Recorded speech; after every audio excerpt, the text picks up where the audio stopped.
स्वागत है आपका संस्कार प्लस चैनल में। आज हम आपको सुनाएंगे तीज व्रत कथा। मान्यता है कि भगवान शिव ने माता पार्वती को उनके पूर्व जन्म के बारे में याद दिलाने के लिए यह कथा सुनाई थी, जो कुछ इस प्रकार है। भगवान शिव माता पार्वती से कहते हैं, हे पार्वती, तुमने मुझे वर के रूप में पाने के लिए घोर तपस्या की थी।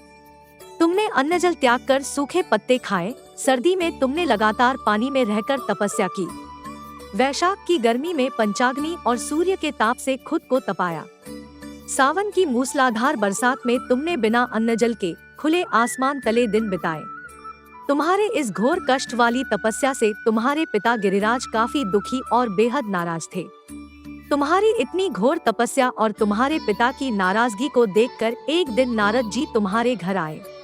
तुम्हारे पिता गिरिराज ने जब उनके आने का कारण जानना चाहा तो नारद जी बोले, हे गिरिराज, मैं भगवान विष्णु जी के कहने पर यहाँ आया हूँ।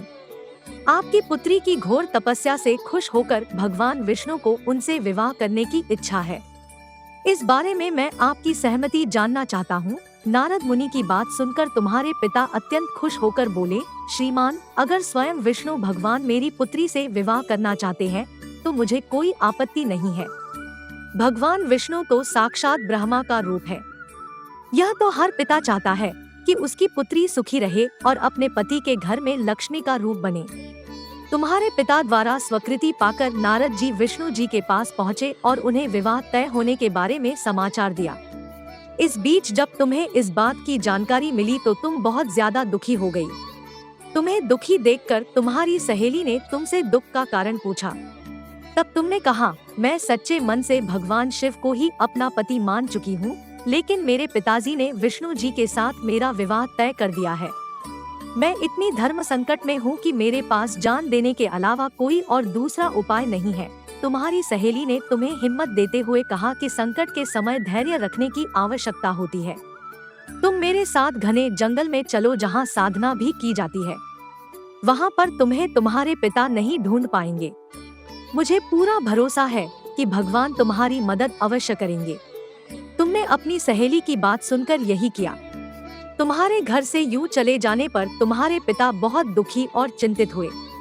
वो उस दौरान ये सोचने लगे कि मैंने अपनी पुत्री का विवाह विष्णु जी से तय करा दिया है। अगर भगवान विष्णु बारात लेकर आए और पुत्री यहाँ नहीं मिली तो बहुत अपमान सहना पड़ेगा। तुम्हारे पिता ने तुम्हें चारों ओर खोजना शुरू कर दिया। उधर तुम नदी किनारे एक गुफा में पूरे मन से मेरी आराधना में डूब गई। फिर तुमने रेत से एक शिवलिंग बनाई। रात भर तुमने मेरी स्तुति में भजन जागरण किया। तुमने बिना अन्न जल ग्रहण किए मेरा ध्यान किया। तुम्हारी इस कठोर तपस्या से मेरा आसन हिल गया और मैं तुम्हारे पास पहुंचा। मैंने तुम्हें तुम्हारी इच्छा का कोई वर मांगने को कहा। तुमने तब मुझे अपने सामने पाकर कहा कि मैं आपको सच्चे मन से अपना पति मान चुकी हूँ। अगर आप सच में मेरी इस तपस्या से खुश होकर मेरे सामने आए हैं तो मुझे अपनी पत्नी के रूप में अपना लीजिए। मैं तुम्हारी बात सुनकर तथास्तु कहकर कैलाश की ओर चला गया। तुमने प्रातः होते ही पूजा की सारी सामग्री नदी में प्रवाहित करके अपनी सखी के साथ व्रत का वरण किया। उसी वक्त तुम्हारे पिता गिरिराज तुम्हें ढूंढते हुए वहां पहुंचे। तुम्हारी हालत देखकर तुम्हारे पिता दुखी होकर तुम्हारे इस कठिन तपस्या का कारण पूछा। तुमने अपने पिता को समझाते हुए कहा, पिताजी, मैंने जीवन का ज्यादातर समय कठिन तपस्या करके बिताया है। मेरी इस कठोर तपस्या का केवल एक ही उद्देश्य था, शिव जी को पति रूप में प्राप्त करना। मैं आज अपनी तपस्या की परीक्षा में खरी उतरी हूँ। आपने विष्णु जी से मेरा विवाह करने का निश्चय किया था, इसलिए मैं आराध्य की तलाश में घर से दूर हो गई। अब मैं घर आपके साथ एक ही शर्त पर चलूंगी, जब आप महादेव के साथ मेरा विवाह कराने के लिए तैयार होंगे। तुम्हारे पिता ने तुम्हारी इस इच्छा को मान लिया और तुम्हें अपने साथ वापस ले गए। फिर कुछ समय बाद तुम्हारे पिता ने हमारा विधि विधान के साथ विवाह करा दिया। भगवान शिव ने आगे कहा, हे पार्वती, तुमने भाद्रपद की शुक्ल तृतीया को मेरी पूजा करके जो व्रत किया, उसी का फल है जो हमारा विवाह संभव हुआ। इस व्रत का ये महत्व है कि जो भी अविवाहित कन्या इस व्रत को करती है उसे गुणी, विद्वान व धनवान वर पाने का सौभाग्य मिलता है। वहीं विवाहित स्त्री जब इस व्रत को पूरी विधि से करती है तो सौभाग्यवती होती है। और पुत्र व धन सुख प्राप्त करती है। हमारे चैनल पर और बहुत सी कथाओं को सुनने के लिए सब्सक्राइब करना न भूलें।